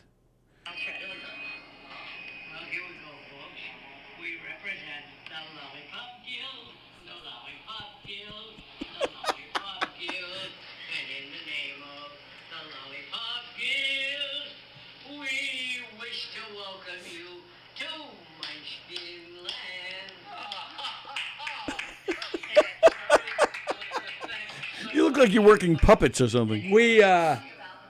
And who's the other person? That's his wife, who's 6 inches shorter than him. Oh my goodness. And me and Nancy went to the motel where they were staying, because they were working. It was so funny. My friend Burf went to the hospital. Burf? My friend Burf went to the hospital, put a stent in, and I dropped the guy. He was in a very far wing. So I dropped the guys off by the wing so they could go in there, and I drove to the parking garage, and I walked into the main entrance, and there's 2 huge lunch tables, like a high school lunch tables, full of memorabilia. And there's a little tiny guy and a little tiny girl, and it's all Wizard of Oz memorabilia, like bad color representations and stuff. Right. And they're selling stuff in the lobby of the hospital. But everybody loves the Wizard of Oz, and it's makes you feel good. It made total sense to me. So I walk and I go to Burf's room, and there's a couple of guys there. I said, "Hey, there's midgets in the lobby of the hotel of the hospital." And they're like, "You're out of your mind." I said, "There's one of the Munchkins from the Wizard of Oz is selling memorabilia," and I go through this whole thing. Hey, you're full of crap. You're full of crap. And finally, I said, "You know what? You're right. I'm lying." So we visit with Burf for a while, and then we're walking out, and there they are. And they're like, "Jesus Christ, they're really..." I said, "Well, I told you." I got sick of arguing. And we're back to Andy's gang, which you don't remember. No, one guy commented before that he never heard of any of these shows that you were, and he's 70 years old. Well, if you Google Andy's gang, with you know, plunk your magic twang a froggy, boing, you never heard that. So the sponsor for Andy's gang was Buster Brown shoes. Okay, I remember. And there's an 8x10 of Buster Brown. And I said to Jerry, I said, hey, why do you have an 8x10 of Buster Brown on the table? He said, because I was Buster Brown. And I'm like, holy Christ. So I'm friends with Buster Brown, who lives in a shoe, and his dog Tiger, he lives there too. So I'm peeing myself. So I get a hold of him, and me and Nancy go to interview him. They were staying in one of the motels here on Sunrise Highway. Oh, okay. And that's where we videotaped him singing Munchkin Land. And my friend Lee lives in California, and Lee was in a movie when he was like 8 years old. And his stand-in was Jerry Marin. I mean, the way things fold back into each other, you just go nuts. And this guy was supposed to come over to my house yesterday to talk some business with me. He said, I'm going to be in your neighborhood. I'm going to be in Lloyd Harbor. He was going to Lloyd Harbor to interview Harold Arlen's son. Do you know who Harold Arlen is? Yeah, I know the name. I can't place that. He wrote Somewhere Over the Rainbow. Oh, yes. So yes. it all ties in. It all ties in. Yeah, that's weird. Yeah. Which is just so funny. Everything leads to the Wizard of Oz.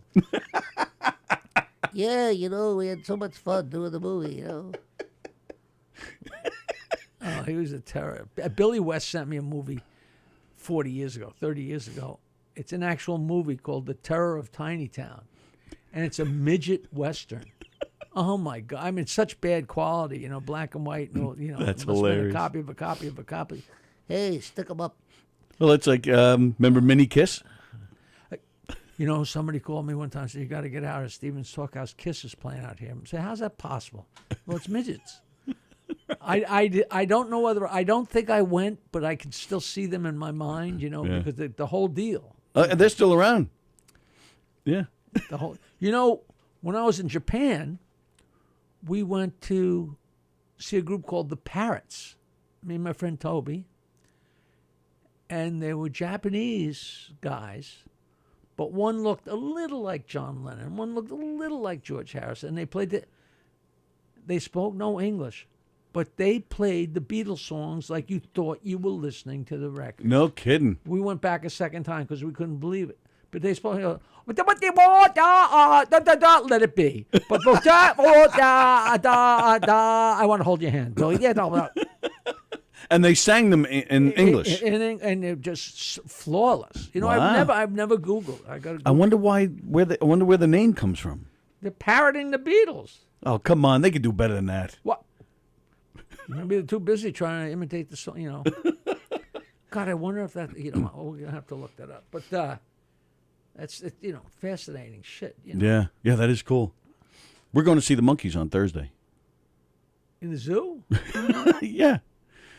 Speaking of which, my friend Lee, the guy who Jerry Marin was a stand, one of his best friends is Amy Dolan's. Oh, Mickey's daughter, Mickey's yeah. daughter. And so now Mickey's his good friend too. But is it Mickey and it's the guys? It's except Mickey for the and dead Mike. Guy. Well, two of them are dead now. Peter's dead. Peter's dead and Davy's and dead. Davy's dead. So it's just Mike and Mickey. It's almost down to the monkey. Almost. That's true. All right, so where was I? Alan Freed. Oh, which character stayed? Where are you going to see him? At the Paramount. Yeah, I'm a monkey's uncle. There you go. Which character in MASH stayed in Korea at the end of the war? You nailed it, Corporal Klinger.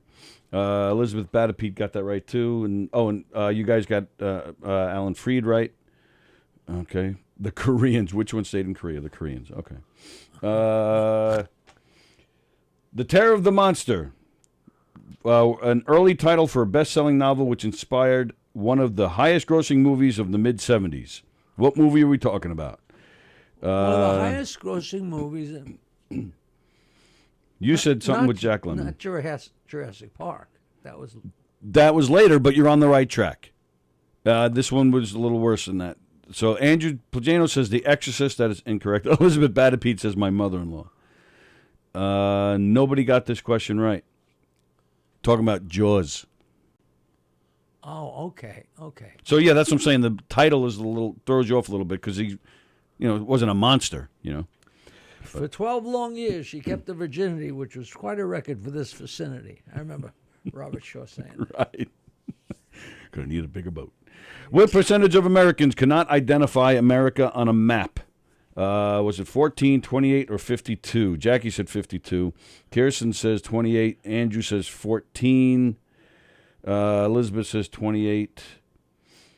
Yeah, it's only 14. Thank goodness. Oh, that's nice. Yes. Is there a circle around it? I mean, yeah, right. You probably. know what, I just let that be one of those trick questions because, of course, everybody knows where America is, but of course they don't. They don't, which is kind of scary. I'm telling you, if you handed me a map of Europe and the Middle East, I'd be, I'd only get some of them right by process of elimination. Well, I know that's not Germany, and I know that's not France, I know that's not Italy. Yeah. But I don't know what anything is. I get confused with Pakistan and Iraq and India, and that whole area I get lost. But Europe I'm pretty good with. But yeah, the rest of it, Africa I'm all right. But where were we? What is the only word in the English language that both begins and ends with the letters U-N-D? Yep, everybody got it. It's underground. That's a good one, though. Yeah, I like that one. The 1939 version of The Wizard of Oz, how many midgets played Munchkins? 34, 74, 124. Everybody's saying 124. The singer midgets. That's what they called themselves? They were a troupe out of Manhattan. Wow. Yeah, that shocked the hell out of me, too. Because I remember, as a kid, or at some point, I said, there couldn't have been just that many midgets in California. They had to come from somewhere. And probably a lot of them lived because they could only make money like in carnivals and stuff like that in New York. So they would have to come from New York to California. And when I was in high school, after I graduated high school, me and my buddies stole my family car, and drove to California. And we had surfboards on the roof. And we'd pull into like a One Island gas station in Kansas, and the whole family would come out to look at the car with the surfboards on it. And I'm thinking to myself, what would a town do if a bus pulled up full of midgets? Wouldn't that cause a stir every single place? And then I think they made I'm not sure what the movie's about, but I think Under the Rainbow with Chevy Chase. I think that's what that was about. I can't believe I never chased that down to look at it. But it was about driving the midgets to California. Oh, the movie's actually about the true story of how they found them? I think so. It's called Under the Rainbow. I never even heard of this movie. Yeah, it went very fast. And and supposedly they were all so drunk all the time and so crazy. That's awesome. Oh, it's just wonderful. Hey, Dorothy, let us see you twat. God. Oh, it's just great. Just great. A buddy of mine, do you know Larry Russell? Of course. Do you really? Yeah. You ever hear Larry's stories about how what's not Liza, who's the other, what's Judy Garland's other daughter? Lorna Doone. Laura Luft. Laura Luft, that's it. Yeah, he dated her briefly, and he said one time he was at the house and Judy was there and she sang Over the Rainbow for him. He said it was just him and her and Lorna, and he said it was one of the most amazing moments of his life, just sitting there, Judy Garland singing to him. I think she's one of the people. No, maybe I'm wrong. No, I have Barbara Streisand's sister. I have all those autographs on notes that I wrote to Howard. Not Lorna, maybe Lorna Luft. And I don't know Charlie Russell. I was making that up. Oh. But my friend Nick Hollander lived in Mill Neck, and his older brother, Lauren Hollander, was a world-class prodigy, played at Carnegie Hall when he was 12, So he was friends with Marvin Hamlish and Liza Minnelli and all these people. Sure. And we'd be getting ready to go over to Nick's to go swimming. He called, you guys, you can't come today. Lawrence got his friends coming. And Liza Minnelli and Marvin Hamlish and them would be up at his house swimming in his pool. So, Wow. we never went to crash in and meet them or anything like that. But, my jury is always, one minute I love Liza Minnelli. Next minute I think, what? She's so annoying. And But she had to have the weirdest upbringing, And then you see the fucking not moon dance. What's it called? Moonstruck. Moonstruck, and if I got the wrong person, that was Cher. Cher, yeah. But and the bottom line, Liza's great. She's just great. She really is. For all the. I'm thinking of Arthur. Oh, Arthur. Yeah, she was great in that. Yeah. I was definitely a very talented woman in her prime. Poor Judy. Yeah. She got passed around like an old club soda. That's true. God, they tortured her while she was making The Wizard of Oz, for Christ's sake. Oh, yeah, and she was, what, 16? Something like that for that movie? Yeah, they didn't want to be Porky. Yeah, it's hard to look at her like towards the end because she looked awful towards the end, man, and she wasn't even that old. Rode hard, put away wet. Yeah, right, exactly. What was the message on the one-word telegram that Bob Hope sent to President Harry S. Truman after he stunned the odd makers and beat Thomas Dewey in 1948? The telegram, Jackie said, lucky. Kirsten said, wow. Angel Pacino said, the telegram said, feces. The telegram said, unpack. That's what the telegram said. Last question, ladies and gentlemen. True or false, large breasts respond sexually better than small breasts? Jackie says false. Kirsten said true. Elizabeth says false. Andrew says true. So does Fremder. It is false. It's false. Smaller breasts respond better. Well, all the concentration is in a smaller area. All roads lead to a martini glass. I don't know.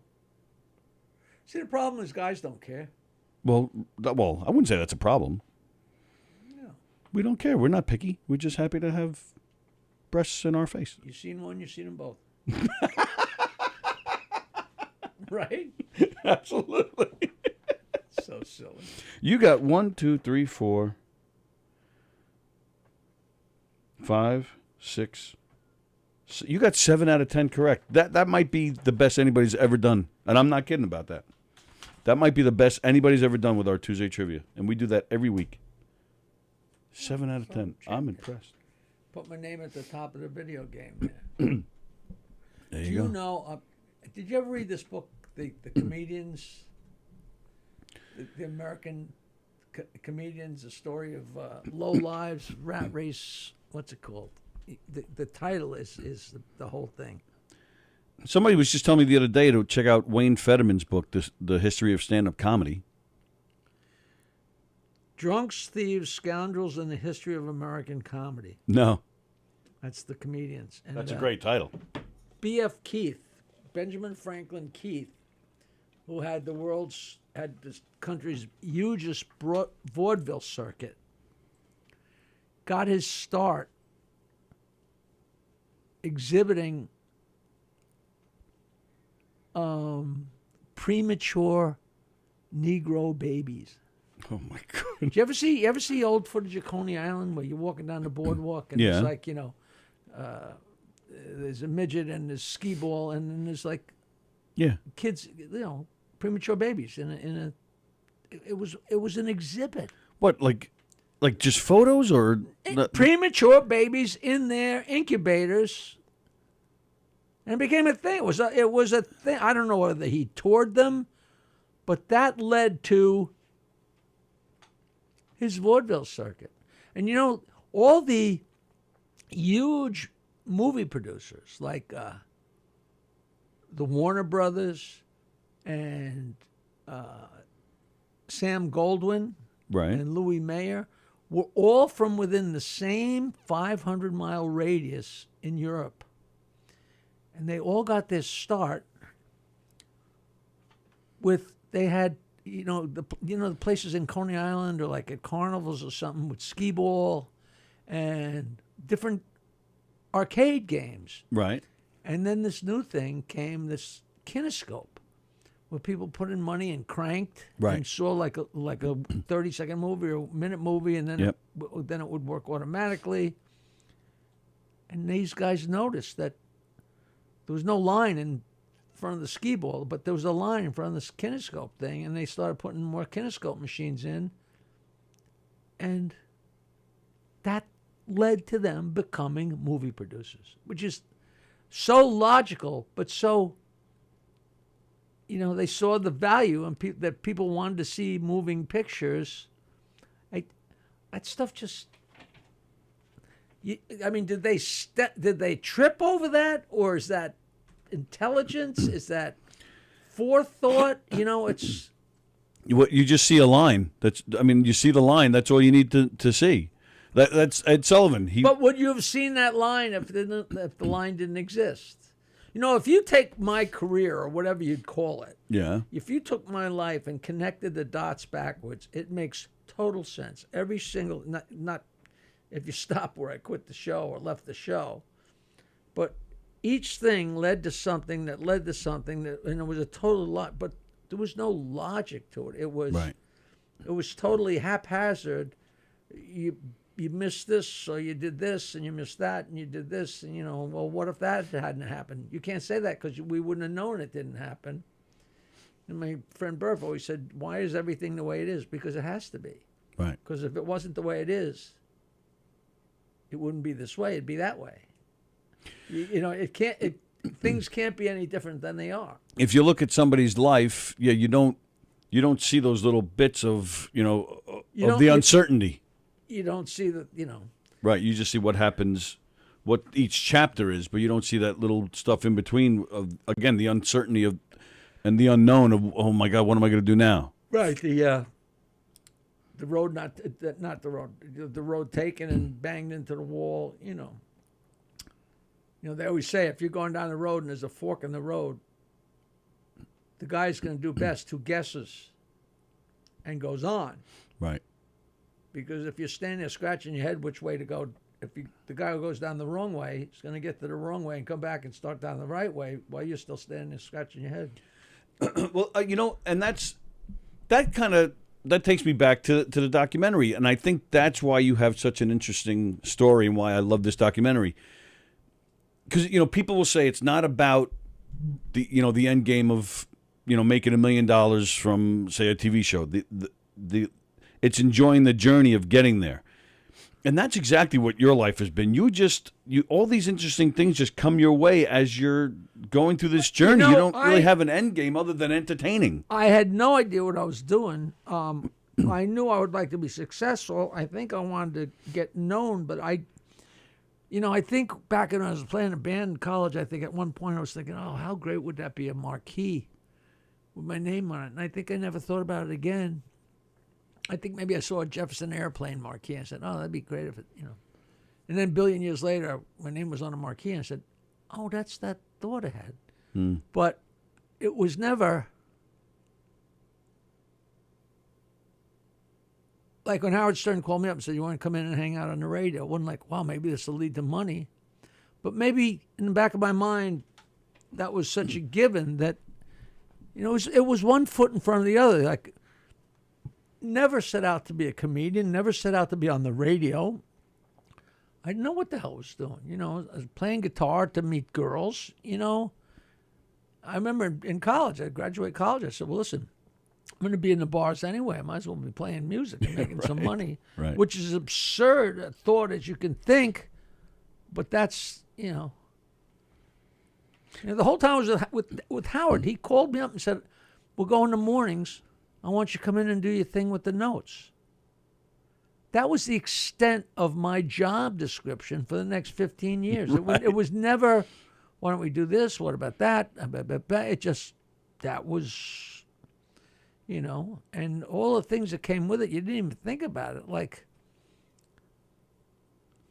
you know, I got to sleep in my own bed for 15 years. I made a lot of money, but right. Comedians, entertainers, you don't get to sleep in your own bed. And I didn't carry anything. I walked in and picked up a Sharpie. So funny, we were watching Quiz Show last night, and all of a sudden, the guy sitting behind the desk, the executive, he's holding a Sharpie. And I'm like, no, no, you know.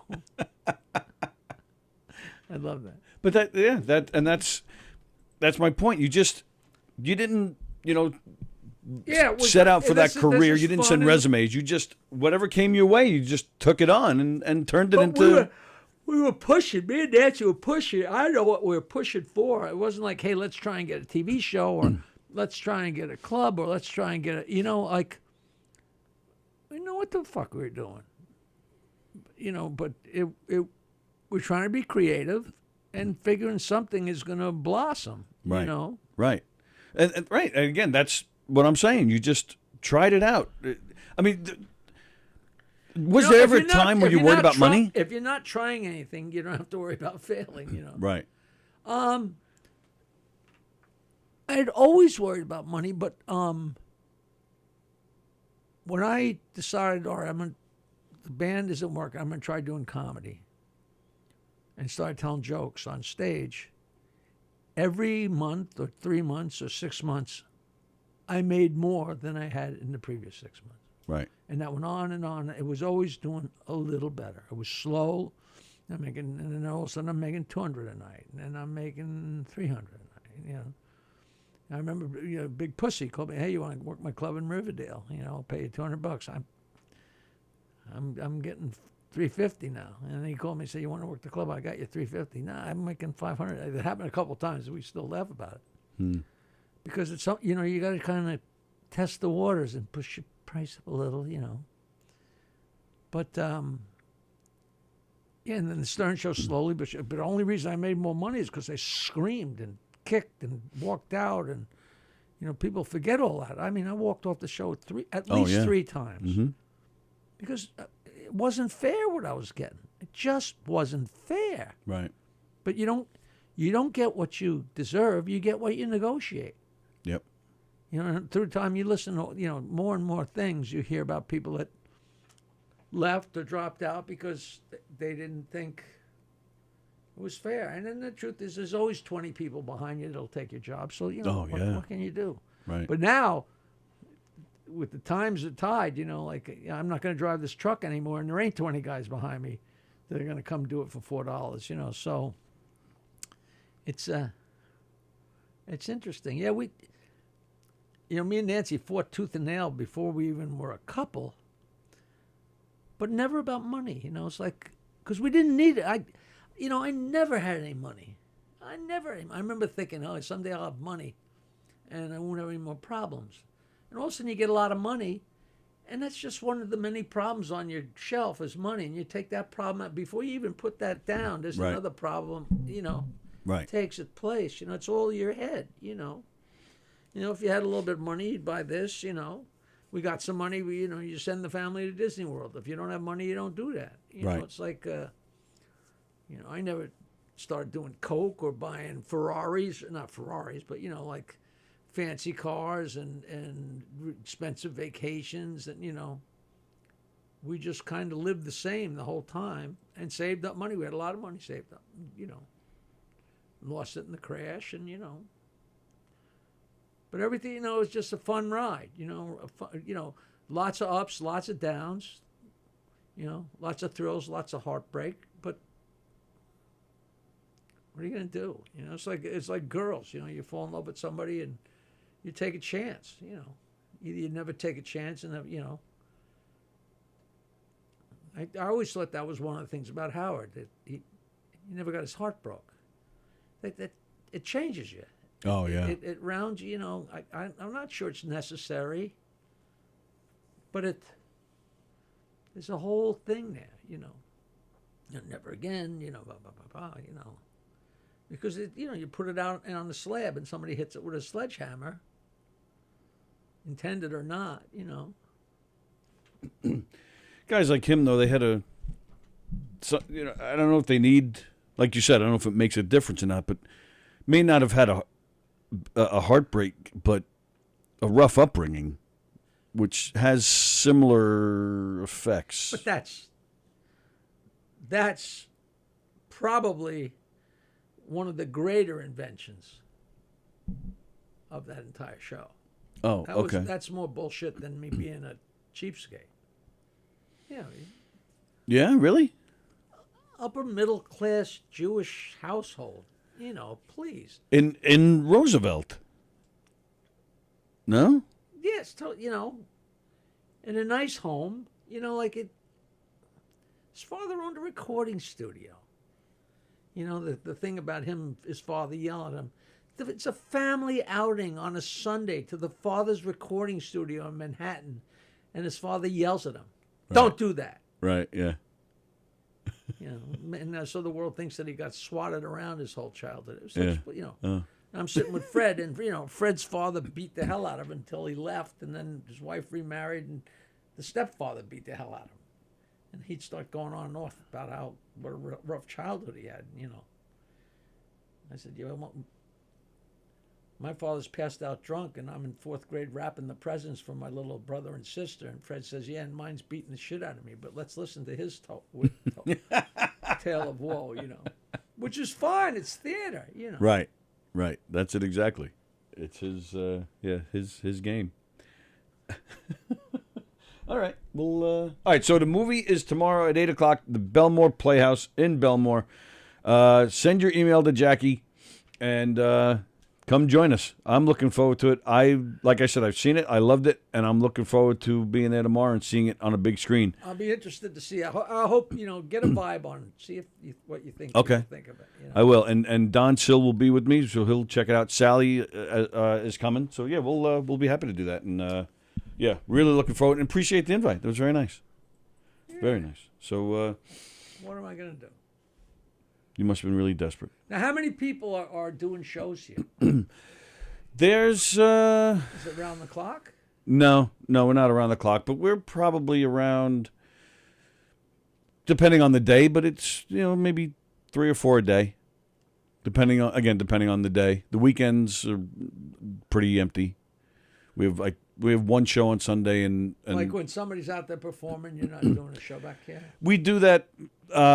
We do that more than we don't, but not as regularly as we'd like to. But you know, it's a weekend. You know, sometimes I'm doing my murder mysteries, or we have something personal going on. But we're back here more than we're not. Like when for Nelson's benefit, how we were bringing you guys in. We do that a lot on Saturday nights. We'll sit back here and then try to get them back as they're here. And how often is that little room open? Every night? No, that's mostly just a weekend thing for the most part.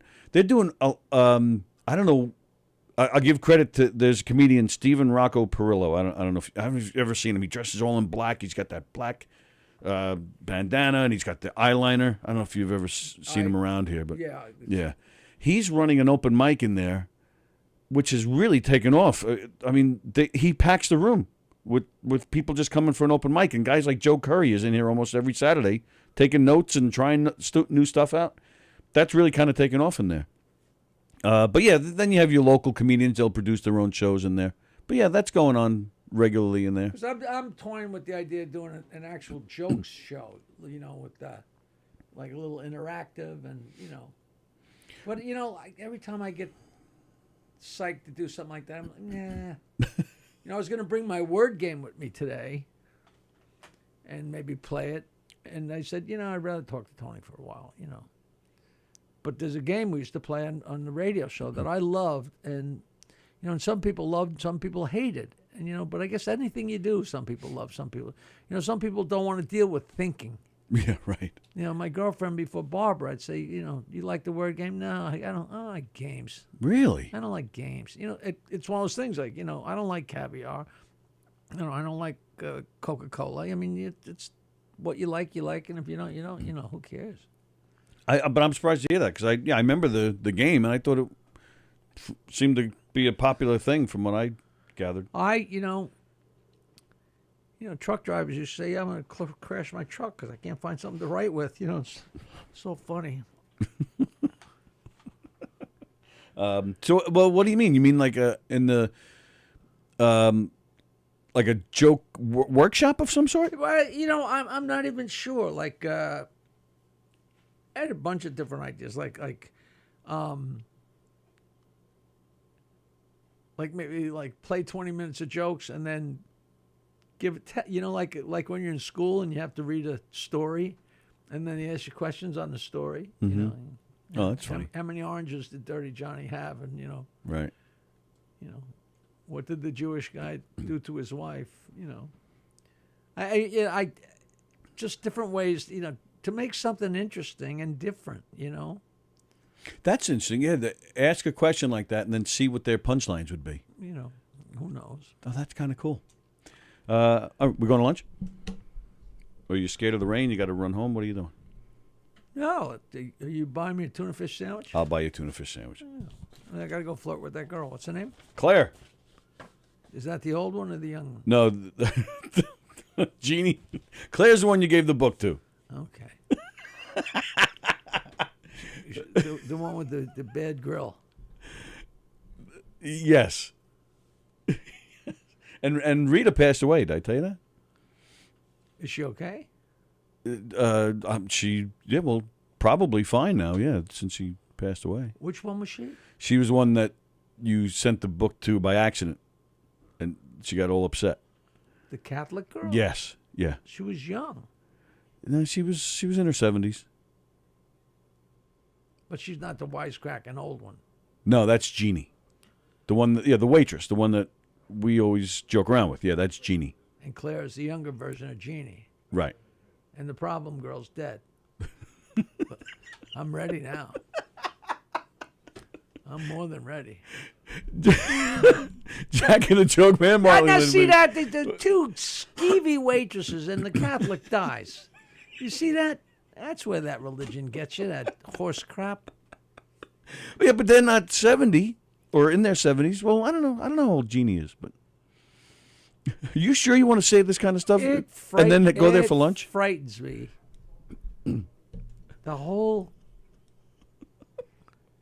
The fact that the whole world buys into this, I go to a church and I love the buildings, the ornate billions of dollars and the artwork. Yes, I'm with you on that. It's all based on just as big a horseshit story as somebody could concoct.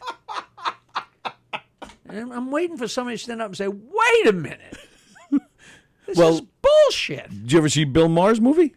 Yeah, that's a great movie.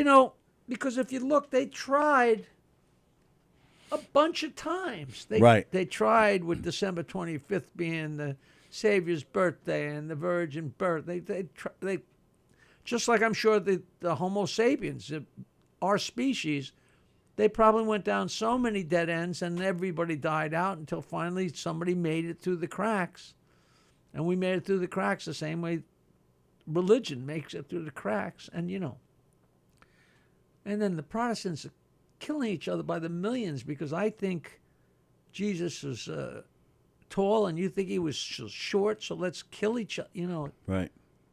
And apparently he was American who went to football games. Yeah, man's inhumanity to man is, the fact that everybody's just about to start killing each other in this country shouldn't surprise anybody. What should surprise anybody is that we've lasted this long. Yeah, I agree with that. Which is just, it makes me sound like such a pessimist. I'm not, but like if you step back, So do you believe there's a heaven? Or this is it? Well, I know I'm going to have to send a postcard. And send it to the right person this time because Rita's dead. You can't I send had a one. dream that I died. And I come to, and there's a beautiful girl sitting on my lap and a keg of beer to my left. And I couldn't believe it. Like I'm in heaven. And I And another guy came walking by. I said, I cannot believe I'm in heaven. The guy said, you're not in heaven. What are you talking about? There's a pretty girl on my lap. There's a keg of beer right there. He says, yeah, but there's a hole in the bottom of the keg and none in the bottom of the girl.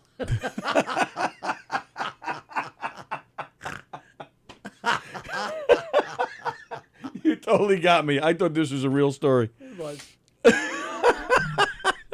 All right, now I can taste that tuna fish sandwich. There we go.